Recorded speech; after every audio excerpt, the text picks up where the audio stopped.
Dans le cadre du projet Mémoire Lab Africa, Blue Lab et l'ensemble de ses partenaires remontent le temps et s'engagent dans la valorisation du patrimoine culturel de la cité historique de Ouidah autour de l'histoire de l'esclavage. Élaboré par une équipe pluridisciplinaire constituée de makers, d'artistes plasticiens et de journalistes, cette fresque interactive retrace, à travers une approche méthodologique très collaborative, l'ensemble du parcours de la route des esclaves. Chers visiteurs, la route des esclaves est un lieu de mémoire unique et exceptionnel. Situé à Ouidah, non francisé en Ouidah par le négrier et basé sur les rives béninoises du golfe de Guinée, cette route a vu passer des millions d'hommes, de femmes et d'enfants arrachés à leur pays et vendus comme de la vulgaire marchandise.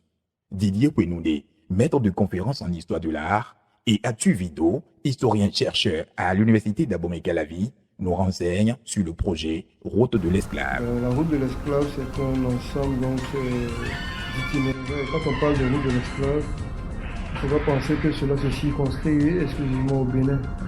Ça touche également d'autres pays. On a des routes de l'esclave, par exemple en Angola, au Cameroun, dans les différents pays qui ont connu la traite transatlantique. Alors donc au Bénin, le projet Route de l'esclave est né presque concomitamment avec le festival Ouidah 92. C'est un projet qui a été mis sur pied en fait normalement par Haïti et par la République du Bénin.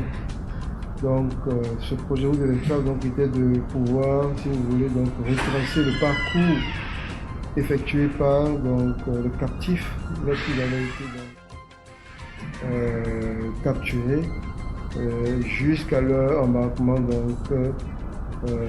dans les navires négriers, sur les navires négriers qui les déportaient jusque dans le Nouveau Monde. Le commerce négrier n'était pas l'apanage des fonds, ni l'apanage des pédards, contrairement à ce que beaucoup pensent ou laissent croire. Plusieurs communautés, plusieurs sociétés, plusieurs groupes socioculturels ont été impliqués dans le commerce des esclaves. Je veux dire groupes socioculturels locaux ont été impliqués dans le commerce des esclaves. Et ce qu'il faut savoir du commerce des esclaves, c'est que c'était un commerce de leur population ou des intérêts de leur pouvaient attaquer des communautés, des localités, des villages, des agglomérations, et tuer, faire captifs et tout ça. Donc ceux qui étaient capturés, certains étaient considérés, étaient pris comme esclaves dans la localité, tandis que d'autres étaient envoyés, étaient vendus par ces nouveaux maîtres-là. Donc ce type de commerce ou cette activité s'est pratiquée également dans les communautés Patombou, ont été impliquées dans le commerce négrier, comme c'est le cas également des communautés qu'on retrouve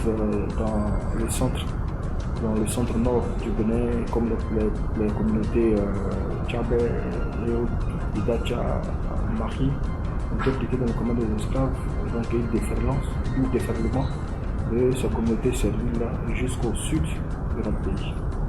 De la place des Enchères, la place Tchatcha, à la porte du non-retour, 6 étapes sur plus de 4 km pour remonter l'histoire. Chers visiteurs, bienvenue à cette visite touristique virtuelle.